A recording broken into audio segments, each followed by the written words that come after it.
just wanted to just give kind of a statement as to what you guys got today in terms of players towards the future, and especially given you did have a first round pick. John talked about having to be patient there, waiting till 56. And whether is there a common thread in terms of the kind of players that you've got? Yeah, I know you guys always talk about trying to find guys that are quote unquote bolts. Yeah, well, what we got today, we got 8 prospects that we've incorporated 8 new young players, 8 NHL prospects into our organization, into our pipeline. We're excited to get a chance to work with them, put them to work with our development team, starting as early as this week with our development camp. Obviously, JP Cote, our director of player development, is going to be following them very closely, as many of us will be over the coming years. We really believe strongly in our amateur scouting staff who go out, travel the world, evaluate players, get to know them inside and out, and put together a list of players. And today we added 8 players to our organization that we believe in, that we think have potential, that have a high-end work ethic.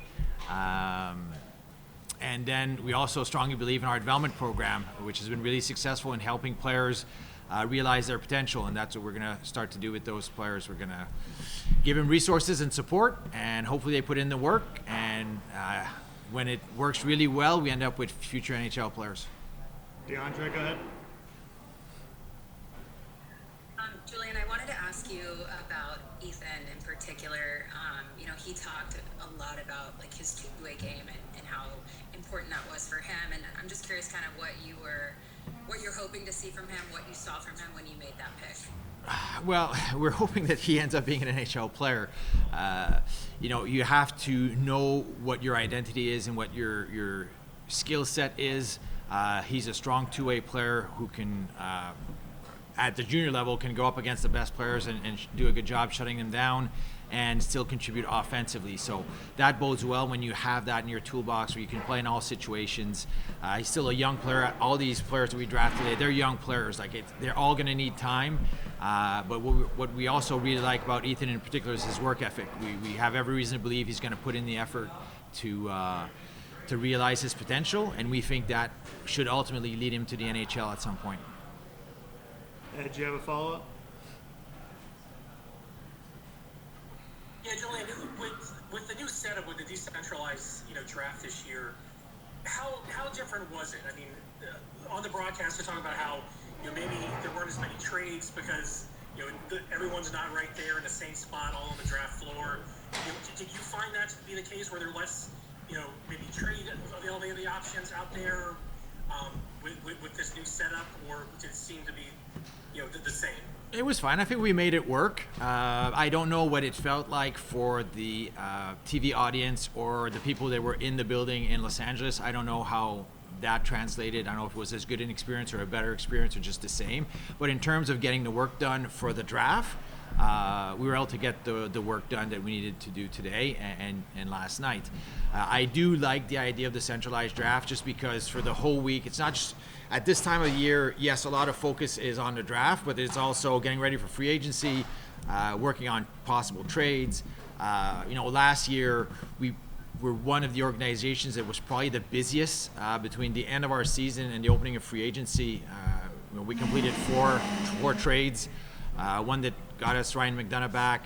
Then there was the trade with Utah that got us J.J. Moser, Connor Geekie, and a couple of picks. We had a trade with L.A. that got us a couple of picks. And then the trade with Carolina that netted us Jake Gensel. I think it would have been hard to get all that done in a remote draft setting. Luckily for us, last year we were on site in Vegas to get that done. And this year I kind of anticipated that we would be probably more of a quiet player going into free agency and with regards to possible trades, so it didn't affect us that much. Any other further questions? DeAndre, you going to have another one? Yeah, I just had one more, just because you brought up free agency.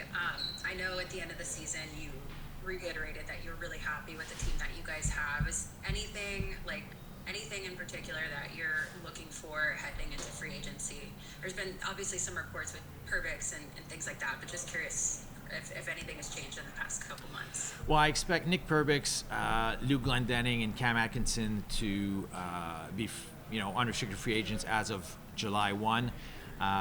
With regards to our needs, we're always looking for ways to improve our team, but I look at the roster we have right now. If we don't do anything, and I do expect us to be quiet, so I do want to manage expectations. Like the NHL announced maybe 2 weeks ago the year-end All-Stars, 12 players across the NHL. Well, we had 4 of them. 33% of the year-end All-Stars are on our roster for next year. Kucherov was on the first All-Star team. Andrei Vasilevsky, Victor Hedman, and Brendan Hagel were on the second All-Star team. That doesn't even include Braden Point, who was already named as one of the 6 initial players to Team Canada's Olympic team. Jake Gensel was one of the best players for Team USA at the Olympics. Ryan McDonough, who led the league in plus-minus. Our D-core was 3rd in the league in scoring. We have a really good roster, a really strong roster. We're always on the lookout for opportunities to make it stronger. Whether we're able to do that via trade in the coming days or free agency with the opening of free agency, I don't know. We're going to be on the lookout, but right now I want to manage expectations. I don't expect anything, to be honest. Certainly nothing major. Like last year, we had a really big off season to kind of, I think, set a new course, thrust us in a more upward direction in terms of climbing towards another championship. You're not able to do that every year. So I expect things to be quiet. If we can't improve the team now, we'll still be on the lookout in August, in September, in December, prior to the trade deadline. We're always on the lookout. But right now, I'm not looking for anything specific. Ed, do you have a follow-up? Yeah, just one more. Thanks, Julien. It could be pointed to that this at the draft could have been one of the top opportunities that maybe you guys would have traded Isaac Howard, if that's still the situation. The situation that you presented at the end of the season of being able to not signing with the team. I guess I was wondering, was that an option? Was that something you were looking at? Where do you guys? Is there anything new as that sits right now with Isaac? I know it's been a couple months since then. Yeah, I'm regularly in contact with his representatives. I actually spoke with his agent yesterday prior to the opening of the draft. We don't have anything right now. Like it's tricky because the teams that are willing to offer me something that I think would be worthwhile for our organization actually makes us better and kind of fits with the plan we have for our organization. They haven't been able to agree to a contract with Isaac, and the teams that he feels he can get a deal done have been able to get a deal done with me. So I don't know how long this is going to take. We're perfectly comfortable waiting until the end. We know at worst case we're getting a 2nd round pick out of this.